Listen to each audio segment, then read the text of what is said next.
আজকে হয়ে গেছে নেক্সট ডে, আজকে হচ্ছে মানডে মর্নিং। গুড মর্নিং বলে দাও। Good morning. তো আমরা এখন বেরিয়ে গেছি ব্রেকফাস্টে। আজকে আমাদের ফার্স্ট ডেস্টিনেশন হচ্ছে দুধসাগর, সেটা একটু ট্রাভেল করতে হবে। 8:30টার মধ্যে বেরিয়ে যাবো, বাচ্চা এখন 8টা। আমরা কালকে যেখানে এসেছিলাম সেখানেই এসে গেছি ব্রেকফাস্ট করতে, জার্মান বেকারি। গোয়াতে এটা ছিল আমাদের তৃতীয় দিন। আমরা চলে এসেছিলাম জার্মান বেকারিতে ব্রেকফাস্ট করতে। যেমন বললাম, এই দিন আমরা জানতাম আমাদের একটা লং ডে হতে চলেছে, তাই একটু ফুলফিলিং ব্রেকফাস্ট সবাই খেয়ে নিয়েছিলাম আর সাম্যকেও খাইয়ে দিয়েছিলাম। ওর জন্য অর্ডার করেছিলাম একটা চকলেট প্যানকেক।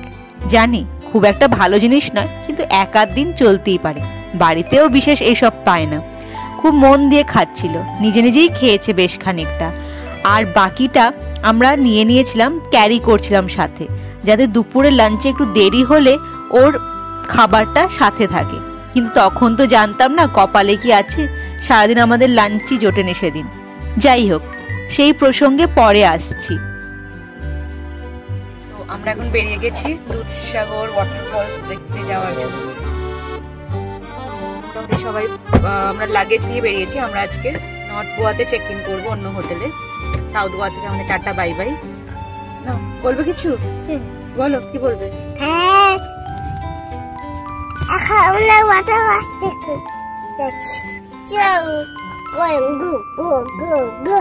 এখন আমি ভিডিও করলি ওকে কিছু বলতে হবে, ও আমাকে ভিডিও করতে দেয় না।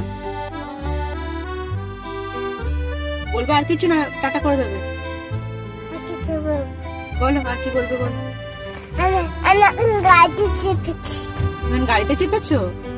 আর কি করছো গাড়িতে চেপে? গাড়িতে করে যাচ্ছি। কোথায় যাচ্ছ? ওয়াটারফলস দেখতে। ওয়াটারফলস দেখতে? কোন ওয়াটারফলস?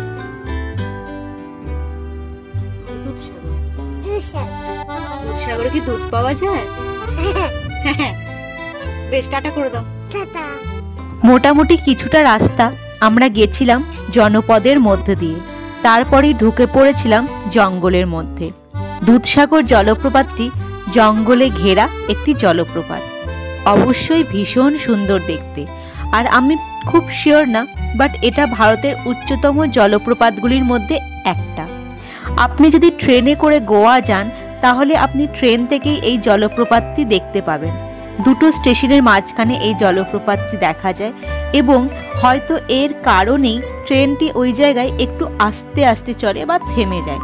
আপনি নেমে অনেক সময় ফটো বা ভিডিও নিতে পারেন। আমার একদম ব্যক্তিগত মতামত, ট্রেন থেকে এই জলপ্রপাতটি দেখে নেওয়া ভালো, কারণ এমনি যাওয়া খুব ধকল। তো আমরা যাচ্ছিলাম দুধসাগর, কিন্তু আমরা আটকে গেছি। দেখুন এখানে সব গাড়ি লাইন দিয়ে আটকে আছে, গাছ পড়ে গেছে, তো আমরা সেটা দেখতে যাচ্ছি। এখানে লাইন দিয়ে সব গাড়ি দাঁড়িয়ে আছে, আমাদের গাড়িও তার মধ্যে একটি। তো আমরা এখন গাছ পড়ে গেছে সেটা দেখতে যাচ্ছি। আমার ছেলে গাড়ির ভেতর কাইমাই করছিল, কিন্তু এখানে বাইরে বেরিয়ে ওই টাটা করে পালাচ্ছে আমাকে।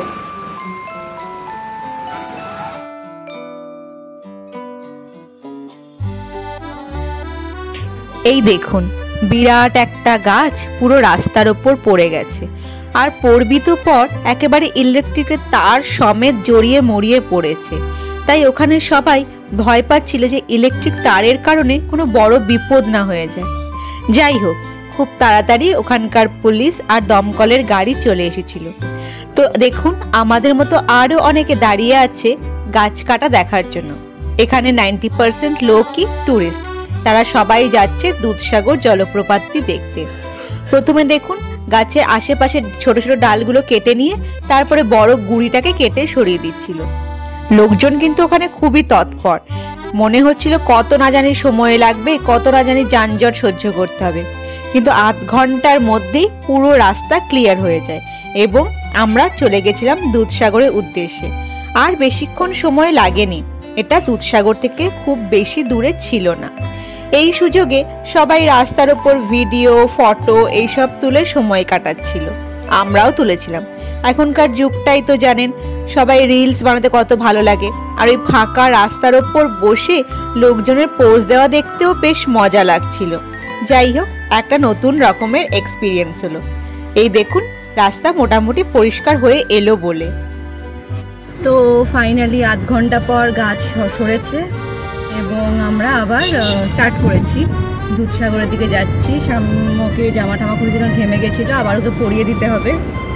তো চলুন যাওয়া যাক। আবার শুরু হলো আমাদের পথ চলা জঙ্গলের মধ্যে দিয়ে। এই জার্নিটা খুবই ধকলের ছিল। এরপরে আবার আমাদের যেতে হবে ফরেস্ট ডিপার্টমেন্টে জিপে করে। 3 hours later. জলের মধ্যে যাচ্ছি আমরা। এই পাশে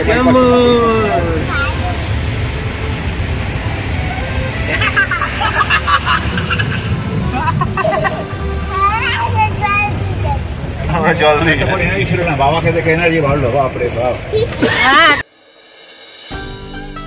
আমাদের গাড়িটি আমাদের জলপ্রপাত অবধি নিয়ে যায়নি, ওটাকে ছেড়ে দিতে হয়েছিল একটি পার্কিং লটে।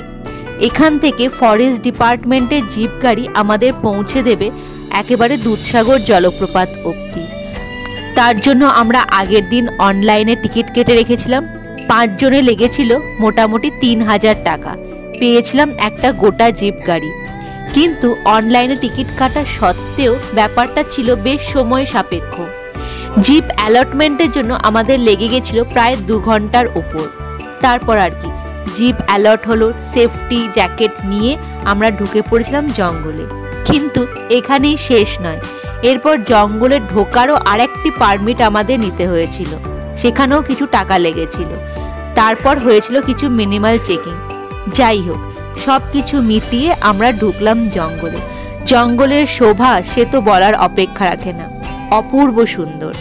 সব কিছু পেরিয়ে আমরা এসেছিলাম আরেকটি পার্কিং স্পেসে, যেখানে আমাদের এই জিপ গাড়িটিকেও ছেড়ে দিতে হয়েছিল এবং তারপর থেকে শুরু হয়েছিল ট্রেকিং মানে কোথাও জল পেরোতে হলো, কোথাও পাথর, আর কোথাও বা ঝুলন্ত ব্রিজ।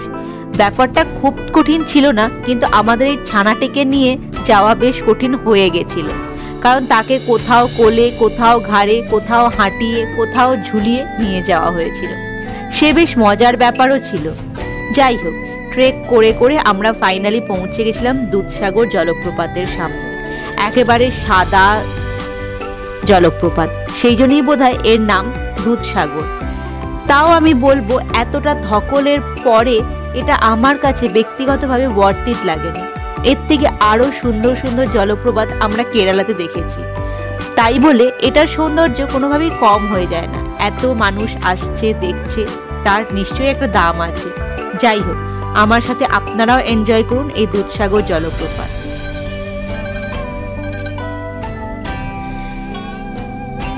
এবার দুধসাগর জলপ্রপাত দেখে একটু হাওয়া খেয়ে নিয়েছিলাম ওখানে, কারণ প্রচন্ড ক্লান্ত হয়ে পড়েছিলাম সবাই। এখানে দেখুন সবাই কিছুটা রেস্ট নিচ্ছে ফেরার পথে যাওয়ার আগে।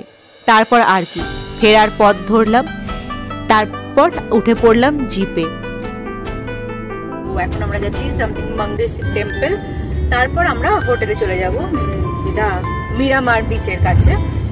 তো এই দেখো আমি ভিডিও করছি, স্ক্রিন স্পেস নিয়ে নিচ্ছি। টাটা করে দাও। টাটা। এর খাওয়া নেই, ঘুম নেই, কিন্তু তাও খিচির মিচির করে যাচ্ছে। খিদে পায়নি তোর? হ্যাঁ খেয়েছি। কি খেয়েছিস? ডিম ভাত। ডিম ভাত? কে তোকে ডিম ভাত দিল রে? চল টাটা। এরপর আমরা চলে এসেছিলাম মঙ্গেশী টেম্পলে, যেটা অবস্থিত গোয়ার মঙ্গেশী গ্রামে। এটা দেখে আমরা চলে যাব মিরামার বিচের কাছে আমাদের হোটেলে। এটা আসলে একটা শিবের মন্দির। ভিতরে তো ভিডিও করা যায় না, যতটা সম্ভব ততটা ভিডিও করা হয়েছে। বেশ সুন্দর জায়গা, পরিষ্কার পরিচ্ছন্ন। সামনে সব মন্দিরের মতো এখানেও কিছু দোকান রয়েছে, যদি আপনি পুজো দেন, টুকটাক কেনাকাটা করেন। এই জন্য এই মন্দিরটি হলো গোয়ার সবথেকে প্রসিদ্ধ মন্দির, আর এখানে মানুষজনের ভিড়ও কম নয়। তবে এখানে আমরা বিকেলে পৌঁছাবার জন্য খুব বেশি সময় থাকতে পারিনি। খানিক এদিক ওদিক দেখে আমরা চলে গেছিলাম আমাদের গন্তব্যস্থানে। আর এখানে এসে আমার ছেলে পুরো রাস্তাটাই ঘুরেছিল আমার কর্তার ঘাড়ে, কারণ ট্রেক করে তার নাকি হাঁটুতে বড় ব্যথা হচ্ছিল। যাই হোক, আমরা মিরামারে মানে নর্থ গোয়ায় মিরামার রেসিডেন্সি, এটা জিটিডিসি হোটেলে চেক ইন করে গেছি। আমি জাস্ট চেঞ্জ করলাম, সাম্যকে চেঞ্জ করে ও সারাদিন সেভাবে কিছু খায়নি, ওকে রুটি খাইয়ে দিলাম। এবার আমরা যাব আর একটু গোছগাছ করে আমরা নিচের ডিনারে যাব। তো বেশি রুমটা নোংরা করার আগে আপনাদের একটা ছোট্ট করে রুম ট্যুর দিয়ে দিই। ওখানে দেওয়া হয়নি কারণ সেই current of power cut matter. এটা হচ্ছে জিটিডিসির মানে গভর্নমেন্ট হোটেল, একটু পুরনো ধাঁচের। ঢুকেই একটা টেবিল স্পেস যেখানে আপনি খাবার টাবার দিয়ে গেল, আমাদের ছেলের খাবার। এখানে একটা ছোট্ট দুটো 2 সিটিং বেলুনও দিয়েছে আমার ছেলেকে এখান থেকে, which is a very good thing. তারপর টাওয়েল দুটো, 2 সাইড দুটো বেড সাইড টেবিল, জল, একটা বেড যেমন থাকে রেগুলার, একটা ছোট্ট কাভার্ড যেটা আমি দেখিনি, একটা ছোট ড্রেসিং ইউনিট যেটা আমি আর আমার ছেলে পুরোপুরি গান্দা করে দিয়েছি। এখানে একটা উইন্ডো আছে আর বেস্ট পার্টিস এখানে একটা ব্যালকনি আছে, বাট ব্যালকনিটা আমরা আজকে আর দেখাচ্ছি না, এখানে সি ভিউ পাওয়ার কথা, এটা আমরা কালকে এক্সপ্লোর করব। তো চলুন এখন আমরা ডিনার করতে যাই।